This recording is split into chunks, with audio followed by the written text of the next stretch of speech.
Rendons grâce à Dieu, bénissons le nom de Dieu pour tous ses bienfaits. Que la louange et l'honneur lui reviennent. Nous allons entamer maintenant notre temps. Alors nous allons prendre deux passages pour commencer. 1 Roi, le chapitre 19, les versets 9 à 13. 1 Roi 19, versets 9 à 13. Et puis Actes, le chapitre 2, les versets 1 à 2. Nous lisons d'abord 1 Roi. 1 Roi, le chapitre 19, le verset 9 à 13. Et là, il entra dans la caverne et il passa la nuit. Et voici la parole de l'Éternel lui fut adressée en ces mots. Que fais-tu ici, Élie? Et là, il répondit, j'ai déployé mon zèle pour l'Éternel, le Dieu des armées, car les enfants d'Israël ont abandonné ton alliance. Ils ont renversé tes autels et ils ont tué par l'épée tes prophètes. Je suis resté moi seul et ils cherchent à m'ôter la vie. L'Éternel dit, sors et tiens-toi dans la montagne devant l'Éternel. Et voici, l'Éternel passa. Et devant l'Éternel, il eut un vent fort et violent qui déchirait les montagnes et brisait les rochers. L'Éternel n'était pas dans le vent. Et après le vent, ce fut un tremblement de terre. L'Éternel n'était pas dans le tremblement de terre. Et après le tremblement de terre, un feu. L'Éternel n'était pas dans le feu. Et après le feu, un murmure doux et léger. Quand Élie l'entendit, il s'enveloppa le visage de son manteau. Il sortit et se tint à l'entrée de la caverne. Et voici une voix lui fit entendre ces paroles. Que fais-tu ici, Élie? Parole du Seigneur.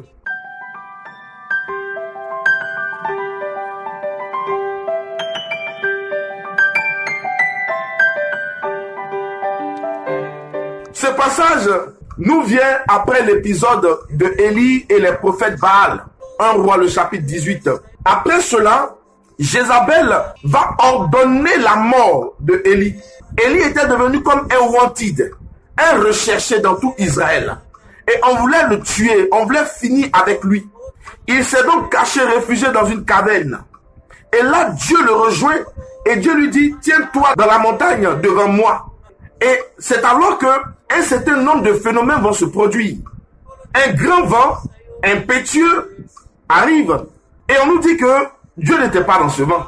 Ensuite, il y eut un grand tremblement de terre. Dieu n'y était pas non plus. Et pourtant, Élie attendait Dieu.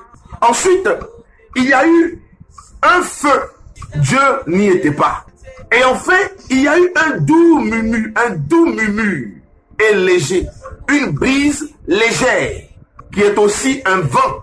Et c'est alors que dès que Élie entend ce doux murmure léger, il se voile le visage et se tient devant la caverne pour entendre la voix du Seigneur.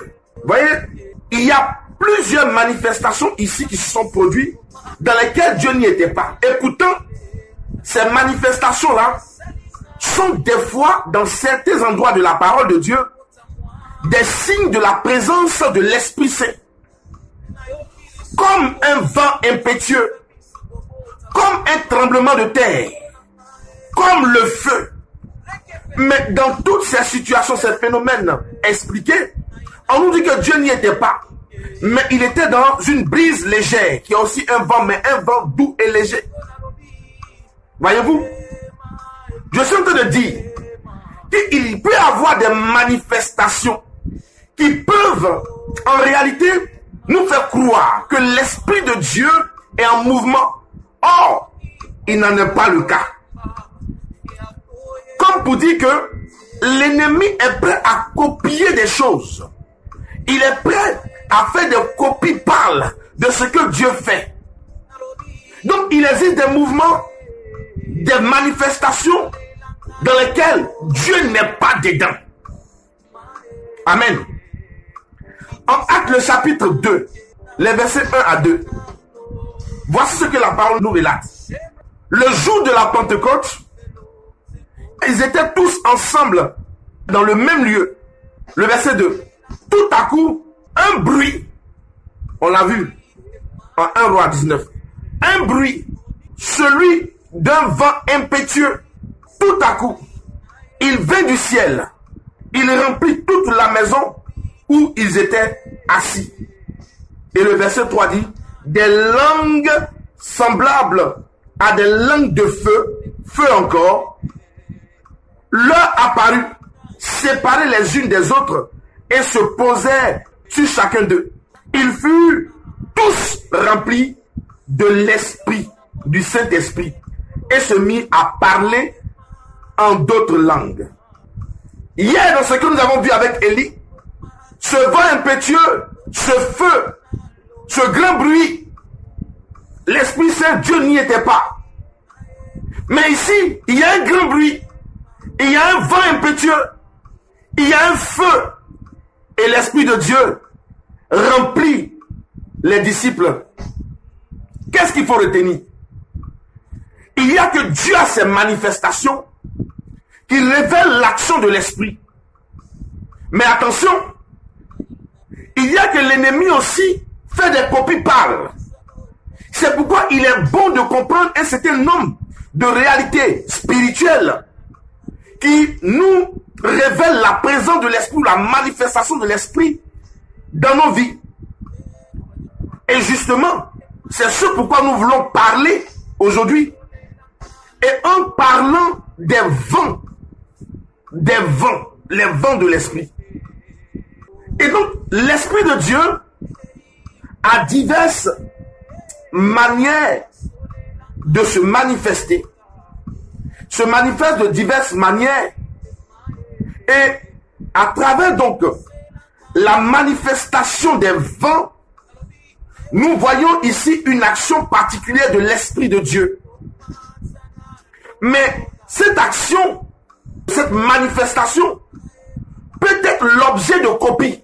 C'est pourquoi, en parlant ici de la manifestation des 4 vents, je voudrais également mettre l'accent sur des phénomènes étranges que nous pouvons observer dans nos villages, autour de nous, où des fois, quand l'ennemi, le sorcier voudrait attaquer, il passe par des vents impétueux. Et au cœur de ces vents, il y a des tonnerres. Et on attaque par la foudre. On fait ceci, cela. Mais ce n'est rien d'autre que des copies des armes spirituelles que Dieu a mis à notre disposition. Et donc, il y avait là, dans une vallée d'ossements desséchés, le prophète Ézéchiel, qui avait été comme enlevé, porté par Dieu, et conduit dans cette vallée. Et là, Dieu va parler. En Ézéchiel, le chapitre 37, le verset 9 à 10, il dit au verset 9, « Le Seigneur me dit alors, adresse une parole, une prophétie à l'esprit, prophétise, fils d'homme, dis à l'esprit, ainsi parle le Seigneur, Dieu, viens des 4 vents, esprit, souffle sur ces morts. Viens des 4 vents, esprit, souffle sur ces morts, et qu'ils vivent. Et qu'ils vivent. Frères et sœurs, il appelle l'esprit des 4 vents pour souffler sur les ossements desséchés. Une vallée où ce n'était que des eaux. Il n'y avait rien d'autre, uniquement des eaux. Alors il appelle l'esprit des 4 vents afin de souffler sur ces ossements. Et dans une prophétie, il appelle ces vents et il souffle donc ces vents pour que ces ossements reviennent à la vie. Au verset 10, il dit, alors, je prophétisais comme il m'en avait donné l'ordre. Et l'esprit entra en eux. Ils revinrent à la vie et ils se dressèrent sur leurs pieds. C'était une armée immense. Mes frères et sœurs, je voudrais ici, en parlant de l'esprit des 4 vents, parler du mystère des 4 vents, en revenant sur la manifestation de l'esprit, l'action de l'Esprit Saint. En réalité, il s'agit de cela. L'action de l'Esprit Saint dans nos vies. Lorsque nous sommes gagnés par la mort, lorsque nos activités, lorsque des aspects de nos vies ou des domaines de nos vies sont comme gagnés par la sécheresse, sont comme loin de Dieu, sont comme arides, comment alors appeler l'Esprit de Dieu dans nos vies de sorte à nous faire revivre? Car en réalité, c'est aussi son rôle de faire revivre nos ossements desséchés, de faire revivre les aspects de nos vies qui ont été gagnés par la mort, la sécheresse, la stérilité. Mes frères et sœurs, les quatre vents de l'Esprit correspondent à l'action du Saint-Esprit dans différentes directions selon la volonté de Dieu. Donc nos vies renferment un certain nombre d'orientations, de directions, renferment un certain nombre d'aspects, de domaines. Comprenez? Et dans différents domaines, il y a l'action de l'Esprit. Dans différents aspects de nos vies, il y a l'action de l'Esprit. Quand nous sommes frappés, par exemple, par un deuil, il y a également une action particulière de l'Esprit qui est exercée dans nos vies.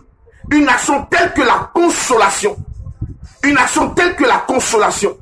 Mais lorsque nous sommes frappés par une sécheresse, où les choses n'avancent plus, où il y a comme des barrières qui nous empêchent d'avancer, de progresser, l'action de l'Esprit va se faire, va s'opérer en nous, non pas sous une forme de consolation, mais sous la forme d'un combat à mener de sorte à balayer l'adversité. Comprenez? Et donc, dans différents aspects de nos vies, l'action de l'Esprit prend une forme particulière. Sa manifestation prend une forme particulière. Voyez-vous? Et donc, plusieurs situations dans la Bible vont donc évoquer comment Dieu se manifeste puissamment à travers les vents. Ne sont en réalité que l'action de l'Esprit. Et ces vents vont donc agir dans nos vies en fonction de certaines spécificités, en fonction de certaines réalités. Et c'est par rapport à ces réalités que ces vents vont interagir dans nos vies. Mais en réalité, quand on parle de ces vents, c'est rien d'autre que l'action de l'Esprit de Dieu dans nos vies. C'est pourquoi l'ennemi a voulu peut-être tromper Élie en imitant un vent impétueux. Mais Dieu n'était pas dans ce vent. C'est pourquoi ne nous laissons pas tromper. Il a voulu imiter pour tromper Élie en imitant un vent, un bruit, un grand bruit. Mais Dieu n'était pas dans ce bruit. Pas parce que Dieu ne se manifeste pas à travers un bruit, ni à travers un vent impétueux, mais seulement que l'ennemi, si nous n'avons pas le discernement des choses et comprendre le mystère des choses, l'ennemi peut facilement nous tromper. Il a voulu imiter également le feu, un feu, mais Dieu n'y était pas. Il y a des semblants de feu qui ne sont pas le feu de l'Esprit. Mais cela ne voudrait pas dire que l'Esprit de Dieu n'agit pas à travers le feu. Alors, Élie va discerner et il va comprendre que l'Esprit de Dieu est venu particulièrement pour lui, à cette période précise, pendant qu'il était appelé dans cette caverne, est venu à travers une brise légère, un doux vent léger, pour lui parler. On pourrait dire que, comme il était appelé dans la caverne, Dieu ne voulait pas l'effrayer à travers des vents impétueux, tout ça, mais il est venu à travers un doux murmure, pour le rassurer, pour lui parler. Mais en Actes, le chapitre 2, là, on voit la manifestation de l'Esprit à travers un coup de vent violent, impétueux, comme un tremblement de terre, donc un bruit. Et même dans le livre des Actes des Apôtres encore, avec Paul et Silas en Actes, le chapitre 16, il y a eu un bruit, un tremblement. Et dans ça, l'Esprit de Dieu y était. Alors je voudrais te parler du vent de l'Esprit. Les vents qui soufflent et qui soufflent sous l'action de Dieu. Les vents dans lesquels l'Esprit de Dieu est contenu. Et durant tout ce cheminement, nous allons parler des spécificités de ces vents.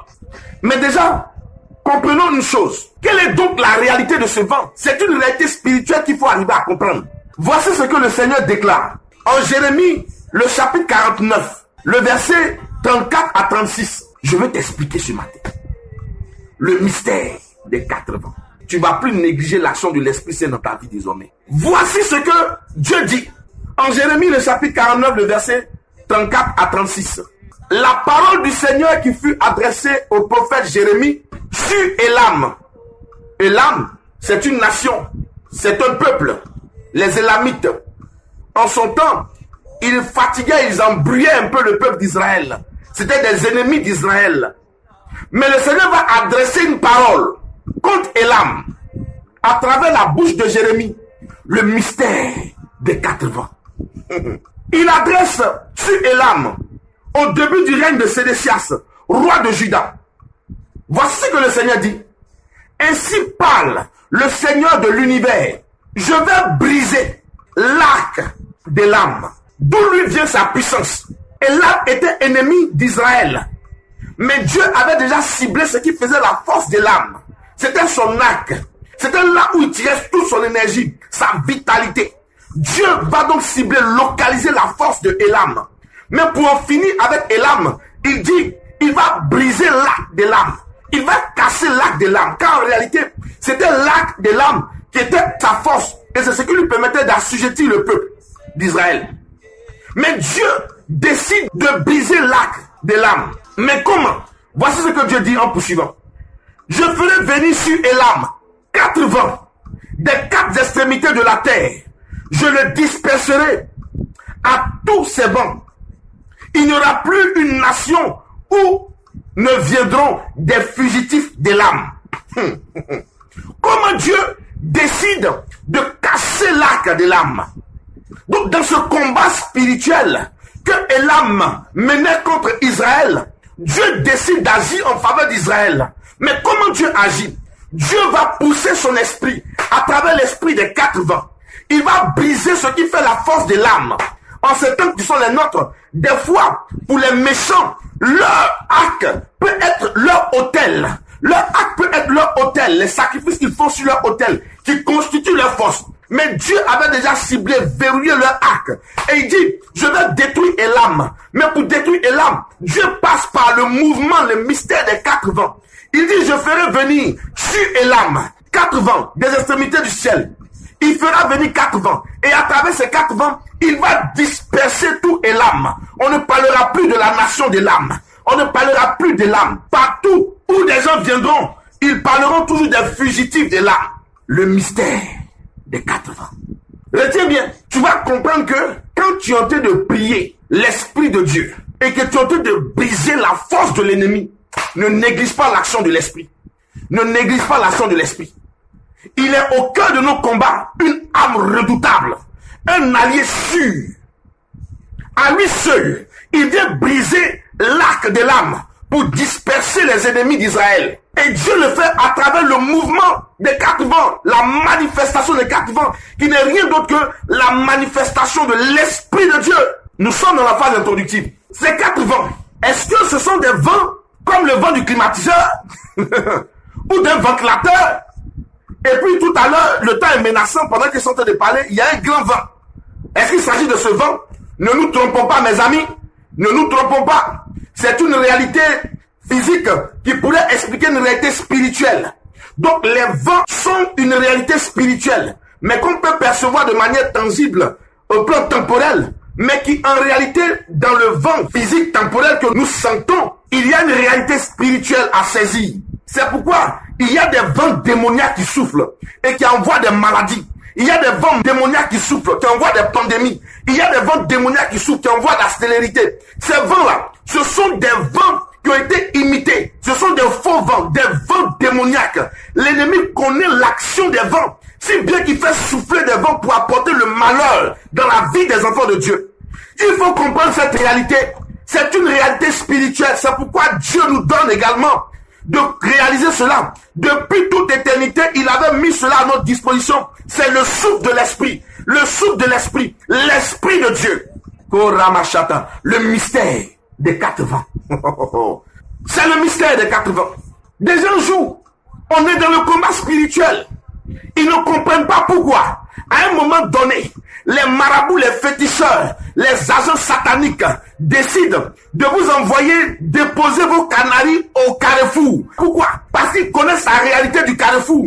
Car au carrefour se rejoignent les 4 vents. Un vent impétueux. La personne qui a été comme ciblée par l'ennemi est mise aussi à ce carrefour-là. Et ces vents de malheur souffrent pour rejoindre cette personne à ce carrefour à travers le pot qui est déposé. Ils ne savent pas. Et pourtant, Dieu nous donne la capacité, à travers le vent impétueux qui est l'Esprit de Dieu, de souffler, de détruire tout ce que l'ennemi aura donc positionné dans nos vies. Le mystère des 4 vents. Et tu me comprends même. On a des gens qui ne me suivent pas bien. Non, tu ne me suis pas bien. Est-ce que tu me suis? Donc, les 4 vents, l'Esprit de Dieu doit souffler dans nos vies. Et donc, on va essayer de tenter d'expliquer un peu ce qui est contenu dans le vent. Parce que ce n'est pas un simple vent qui souffle. Il y a une réalité spirituelle contenue dans ce vent. Daniel, le chapitre 7, les versets 1 à 2. Daniel, le chapitre 7, les versets 1 à 2, nous révèle ceci. La première année du règne de Balthazar, roi de Babylone, Daniel eut sur son lit un songe et des visions dans son esprit.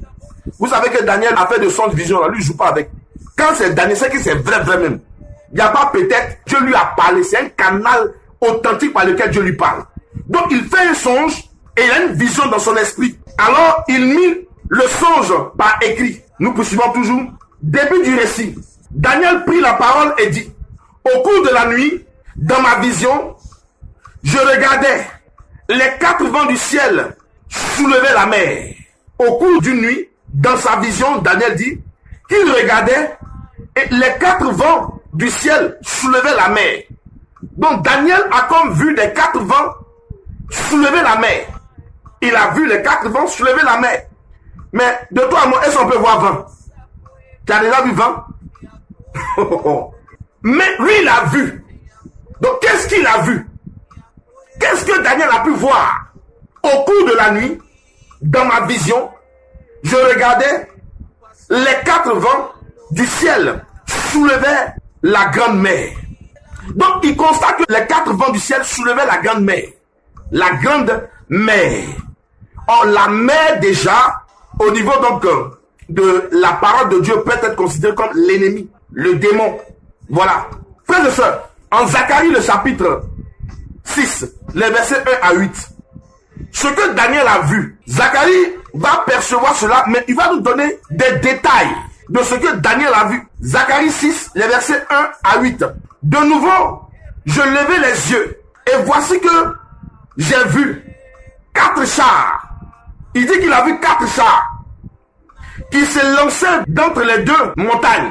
Il y avait 2 montagnes à travers lesquelles sortaient 4 chars. Vous vous souvenez aussi dans le livre de 1 roi que nous venons de lire, 1 roi, le chapitre 19, c'était devant la montagne. Ok. Et ces montagnes étaient de bronze. Le verset 2. Le premier char avait des chevaux roux. Le deuxième char, des chevaux noirs. Le troisième char, des chevaux blancs. Et le 4e char, des chevaux tachetés, roux, vigoureux. Je demandais à l'ange qui me parlait, parce qu'il y avait un ange dans cette vision chargé de parler à Zacharie, tout comme l'ange également qui avait transporté Ézéchiel dans la vallée des ossements desséchés parlait à Ézéchiel. Donc, je demandais à l'ange chargé de me parler. Et ceux-ci, qui sont-ils, mon Seigneur? Donc, Zacharie dans sa vision voit 4 chars sortis de 2 montagnes. Il donne la description des chars. Le premier char avait des chevaux roux. Le deuxième char, des chevaux noirs. Le troisième char, des chevaux blancs. Et le 4e char, des chevaux tachetés, roux. Il donne cette description. Maintenant, après avoir vu, il pose la question à l'ange qui était chargé de lui parler. Mais ce que je vois là, c'est quoi? Il ne sait pas. Comme Ézéchiel dit, toi seul tu sais où. Il dit, quand tu vois là, est-ce que tu penses que ces ossements peuvent revenir à la vie? Il dit, Seigneur, toi seul tu sais. Et il lui pose la question à l'ange. Qu'est-ce que je vois? C'est quoi? Il dit, ceux-ci, que sont-ils, mon Seigneur? Le verset 5. L'ange me répondit, ce sont les 4 vents. Quoi? Ce sont les 4 vents qui se lancent après être tenus devant le maître de toute la terre. Ce sont les 4 vents. Je ne comprends pas. Non. Ce sont les 4 vents. Zacharie a vu les chevaux sortir. Il demande à l'ange, c'est quoi ces chevaux-là? Ces chars attelés donc à des chevaux et autres. Zacharie demande à son ange parce qu'il ne sait pas de quoi il s'agit. Son ange qui est devant la face du Seigneur et qui sait en réalité chargé d'instruire son filleul. Il lui dit, ce que tu vois là, ces chars-là, ce sont les 4 vents. Oh, ce sont les 4 vents du ciel. Il dit, ce sont les 4 vents du ciel qui se lancent après être tenus devant le maître de toute la terre. C'est-à-dire, ils étaient devant le maître du ciel, devant le maître du ciel de la terre, du créateur tout-puissant, de Dieu tout-puissant. Ils étaient devant lui. Ils attendaient de lui des ordres pour aller exécuter. Ils attendaient de lui des orientations pour aller mettre en pratique tous ses commandements. Et ces vents étaient là, chargés d'exécuter la parole de Dieu. L'ange dit à Zacharie, ce que tu vois là, ce sont les 4 vents. Les 4 vents. Déjà vent c'est cheval.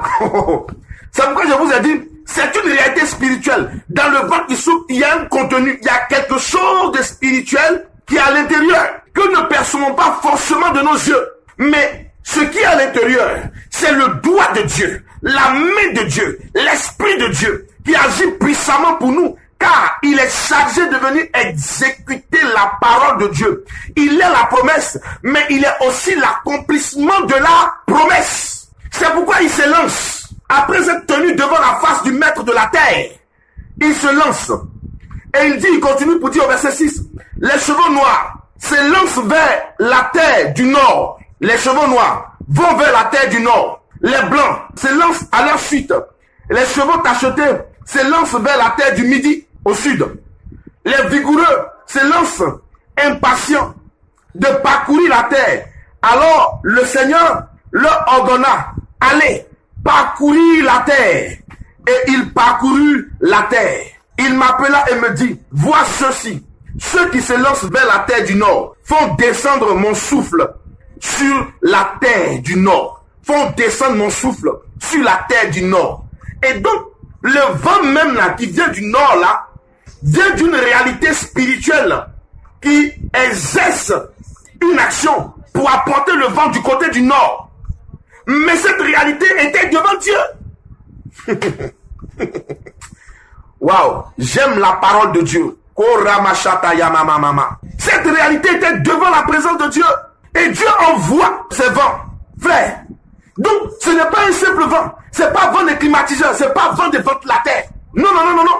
C'est pourquoi l'ennemi qui copie les choses de Dieu, quand il fait souffler un vent de malheur, il sait ce qui est contenu dans ce vent de malheur. Il y met des choses maléfiques, démoniaques, qui soufflent et qui viennent comme pour infecter et infester nos vies. Mais le vent de Dieu, à l'intérieur de ce vent, il y a ces réalités spirituelles qui se tenaient devant la face du Seigneur et qui se lancent vers le nord, vers le sud, vers l'est, vers l'ouest, et pour apporter le jugement de Dieu, pour apporter l'exécution de la promesse de Dieu dans nos vies. Frère, le mystère des 4 vents.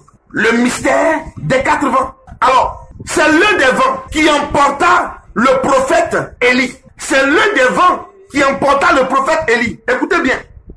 En 2 Rois, le chapitre 2, le verset 9 à 11. 2 Rois 2, verset 9 à 11. Qu'est-ce qu'il est dit? Voilà ce que la Bible nous rapporte. Pendant qu'il passait, Élie dit à Élisée, dis-moi ce que tu veux que je fasse pour toi avant d'être enlevé loin de toi. Élisée répondit, que je reçoive une double part de l'esprit que tu as reçu. Élie reprit, tu demandes quelque chose de difficile, tu l'obtiendras. Si tu me vois lorsque je serai enlevé, tu l'obtiendras. Si tu me vois lorsque je serai enlevé. Lorsque je serai enlevé loin de toi. Sinon, tu ne l'obtiendras pas. Si tu ne me vois pas, tu ne l'obtiendras pas. Si tu me vois pendant que je serai enlevé, alors tu l'obtiendras. Là encore, c'est quelque chose à exploiter. À exploiter. Voir. Alors que tout est difficile. Il faut voir la vision. Le verset 11. Ils étaient en train de marcher. Ils marchaient encore. Tout en parlant. Lorsqu'un char. Écoute bien. Lorsqu'un char de feu. Pendant qu'ils marchaient encore et qu'ils parlaient, il y a un char de feu. Un char de feu. Avec des chevaux de feu. Ça te rappelle quoi? Ça te rappelle quoi? La vision de Zacharie. Avec des chevaux de feu. Un char de feu avec des chevaux de feu. les sépara.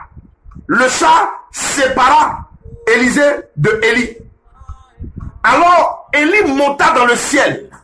Élie monta dans le ciel, tiens-toi bien, dans un ouragan. Dans un ouragan, c'est un vent impétueux, un vent puissant. Il monta dans le ciel dans un ouragan. On ne parle plus de chat, mais on parle de ouragan. Parce que le chat était contenu dans le vent. Ce que Élisée avait pu voir, c'est le vent. Mais la réalité, c'est le char de feu, avec des chevaux de feu, qui sont venus comme porter Élie dans le ciel. Il y a une réalité dans le vent, frère. C'est ce vent impétueux qui a soulevé Élie, l'enlèvement. Il a été porté vers le ciel, dans un ouragan. Donc c'est une réalité des 4 vents. Faut pas négliger ça. Dieu agit à travers ces vents. Mais cette action n'est rien d'autre que la manifestation du vent impétueux qui est l'Esprit de Dieu. Il nous a été donné à la Pentecôte. Et ici, le but de ce message, c'est de nous faire comprendre la position, l'impact, le rôle de l'Esprit Saint au cœur de nos combats spirituels, au cœur de certains aspects de nos vies. Comment il agit pour nous, frère. Voici la réalité. Ecclésiaste chapitre 8, le verset 8 dit ceci. Personne ne peut maîtriser le vent. Dis-moi, est-ce que tu peux maîtriser le Saint-Esprit? Personne. Il souffle là où il veut, quand il veut. Personne. Ecclésiaste dit, nul homme n'est maître de son souffle. Quand tu dors, tu respires fort. Mon modérateur me dit, il dit souvent, des fois on fait le malin. Qui d'entre nous, qui en se levant le matin est passé à la station pour ouvrir ses narines, pour dire pomper 15 kilos d'air? Personne. C'est le Saint-Esprit qui renouvelle en nous ce souffle-là. C'est l'action de l'Esprit. Et donc personne ne maîtrise le vent. Personne ne peut saisir le vent. Nul homme n'est maître de son souffle. C'est pourquoi je dis des gens, ils sont bien portants. Et puis ils vont se coucher, paf, le souffle est parti. Personne n'est maître de son souffle. Personne. Au point de le retenir, le souffle de vie. Nul ne maîtrise le jour de la mort. Ecclésiaste chapitre 11, le verset 5, nous révèle que l'homme ne connaît pas le mouvement du vent. L'homme ne connaît pas le mouvement du vent. Est-ce que tu maîtrises le mouvement de l'esprit? Non. De même que tu ignores les routes du vent et les eaux de l'enfant dans le ventre de la mer, de même, tu ne comprends pas l'œuvre de Dieu qui fait toutes choses. Voilà. Quand on parle de mystère des 4 vents, les gens ne comprennent pas. Ecclésiaste dit, de même que tu ignores les routes du vent. Est-ce que tu as déjà vu route de vent? C'est quelle route le vent emprunte? Tu as déjà vu? Même dans le livre des Proverbes, même là, l'auteur s'était étonné. Il y a des mystères qu'on n'arrive pas à sonder. La route que emprunte un bateau sur la mer. La route emprunte les oiseaux dans le ciel. Même un serpent sur un rocher. On ne maîtrise pas ça. Et mieux, on ne maîtrise pas la route qui conduit le cœur d'un homme vers une femme. On ne maîtrise pas ça. Il y a des choses qu'on ne maîtrise pas. Ce sont des mystères. Ce sont des mystères. On ne peut pas expliquer, on ne peut pas maîtriser cela. Mais Dieu nous les donne comme une âme qui nous révèle pour être redoutable devant l'ennemi. Voilà. Personne ne maîtrise. Le psaume 103, le verset 4 dit, tu prends les vents pour messager. Tu prends les vents pour messager, pour serviteur, les flammes des éclairs. Tu comprends? Donc les vents sont les messagers du Seigneur. Frères et sœurs, ces passages que nous venons de lire, que nous venons de voir, c'est justement pour nous donner de comprendre qu'il y a une réalité à savoir, à saisir. La réalité des 4 vents. Dans la Bible, il y a beaucoup de mystères. Quel est le mystère? Celui de l'incarnation. Une femme qui n'a pas connu d'homme, elle devient mère, mais tout en gardant sa virginité. C'est un mystère. Une femme là, quand elle devient mère, c'est-à-dire qu'elle n'est plus vierge. Si elle fait la maternité, elle n'est plus vierge. Ça, c'est ce qui est. Mais ce mystère de l'incarnation nous révèle que, en même temps qu'elle est restée vierge, elle a conçu. L'esprit l'a fécondé, conçu en elle, le fils. Et elle enfante, mais elle demeure toujours vierge. C'est un mystère. Le mystère des 4 vents. Il peut souffler ce vent impétueux pour déranger tout ce qui a été semé de mauvais dans ta vie. Il peut souffler à travers une simple proclamation en disant souffle, esprit des 4 vents, comme ce qui a été donné à Ézéchiel, prophétise, dit souffle, esprit des 4 vents sur ses ossements. Il a seulement dit ça. Mais comme c'est un mystère, Dieu s'est chargé de déployer ses anges, ses envoyés, pour aller redonner la vie à tous ces ossements desséchés. Dieu veut redonner la vie à ces ossements desséchés aujourd'hui. Comprenons cela. C'est pas ça nous donne la révélation des 4 vents de l'esprit qui nous éclaire sur l'action du Saint-Esprit dans les combats spirituels que nous menons au quotidien contre Satan, ses agents maléfiques et leurs œuvres. Les jours à venir, nous allons aborder le premier vent concerné. Nous parlerons du vent du Nord. Non, faut pas rater ce moment. Le vent du Nord, il est celui qui enfante la pluie. C'est le vent de la fécondité, le vent de la grâce, le vent de la richesse, le vent de la prospérité. La pluie doit tomber. Et nous allons t'expliquer un peu comment, quand ce vent arrive, les événements dans lesquels nous nous trouvons. Nous allons aborder tout ça. Ne rate pas. Aujourd'hui, je voudrais simplement que tu accueilles cette réalité et que tu comprennes que les vents soufflent. Il y a vent et puis il y a vent. Il y a vent et puis il y a vent. Non, le passage de 1 roi, le chapitre 19, nous éclaire même. Il y a vent et puis il y a vent. Il y avait un grand vent. Mais Dieu n'était pas dedans. Il y avait un grand bruit. Il y a bruit et puis il y a bruit. Dieu n'était pas dedans. Il y avait un feu. Il y a feu et puis il y a feu. Dieu n'était pas dedans. Mais c'est dans une brise légère. Dieu était là. Mais en Actes, le chapitre 2, waouh. Il y a eu un grand bruit. Dieu était dedans. Il y a eu un grand vent. Dieu était dedans. Il y a eu les langues de feu. Dieu était dedans. Alors l'Esprit de Dieu a rempli les apôtres. C'est pour nous dire que dans notre marche là, ne jouons pas avec les copies pâles du démon. Il fait souffler des vents de misère, des vents de malheur, des vents de maladie, des vents de pandémie.